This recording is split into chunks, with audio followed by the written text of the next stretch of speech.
大家好啊，我是尤布。人活着的180年时间呀，其实只是一种过渡阶段。这个阶段过去了呢，才是生命的真正开始，才可以去做到一些平常人做不到的事情，例如探索时间的秘密，自由进出微观世界，探索宇宙的真正面目等等。毕竟啊，身体是革命的负担。因为每个人都无法避免死亡的这个过程，并且死亡之后都是回归到大自然之中。就算是人类如今回归自然的方式存在差异，例如有些人土葬，有些人火葬等等，但最终还是回归到大自然之中去了。所以呢，生命就相当于是一个阶段化的过程。从理论上来说没有起点，也没有终点，因为生命是在以不同的方式传播下去，所以呢，找不到尽头。死亡算是人生的终点与开始，因为人的身体结构是以不同的形式转化的，所以呢，存在的模式不一样了。而很多人这个时候往往会将灵魂问题联系起来。到底人类的灵魂是不是存在的呢？对于灵魂的过去与未来是否一直依赖于人，这个暂时没有科学研究结论。同时呢，在某些时段，可能很多人会感觉到生活之中似曾相识的感觉。不少人也会想到，是不是灵魂的穿越？其实从生理上来讲我们全身细胞每7年就会更换一次，也就是说每7年我们就是另外一个人。你就是你，但你又不是你。从物理上来讲宇宙中的能量不会被制造，也不会被毁灭。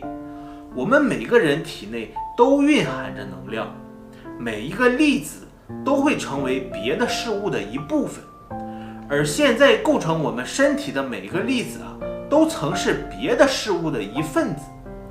所以成千上万美丽的生物都是我们赋予它们的心声。反之呢，亦是如此。我们只是借用了另一种形态。你是你，但你又不是你。从生物学的角度上来讲过去死亡由心脏停止跳动发展到现在的脑死亡。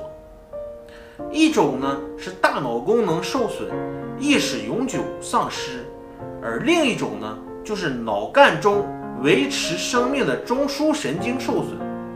这两者的情况可以看作是没有搭载你意识的小船的。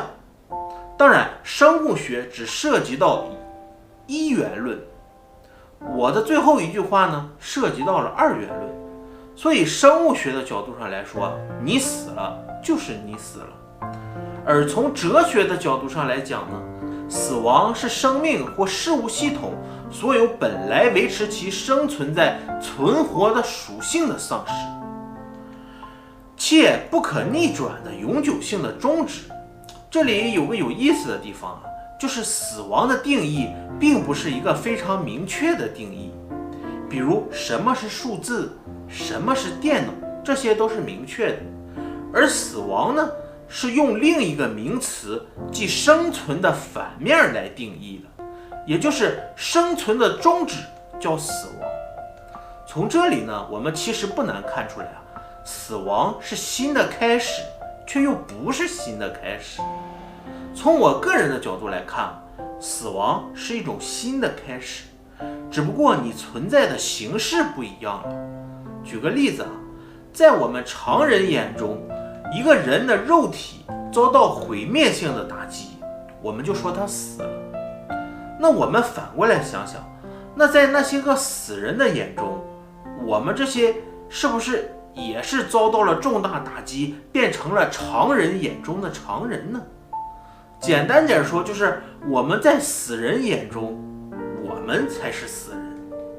所以说，世界上本来没有对或错，你看问题的角度不同，答案就不同而已。我们应该学会用别人的角度去看世界，多一份宽容，多一份理解，多一份求同存异。人死后的世界什么样等死后自然会知道。中国有句古话叫做杞人忧天，所以说死后的世界到底是什么样子呢？它并不会影响明天的上班时间。这种想象呢，跟深夜的酒是一样的，只会短暂的麻痹你的神经。明天太阳依旧会升起来，该支付的费用不会减少，该拿到的薪水呢也不会增加。与其在未知的恐惧中折磨自己，不如调整好心态，珍惜当下，努力争取。得失随缘，不求尽如人意，但求无愧于心。谢谢大家，我是优步。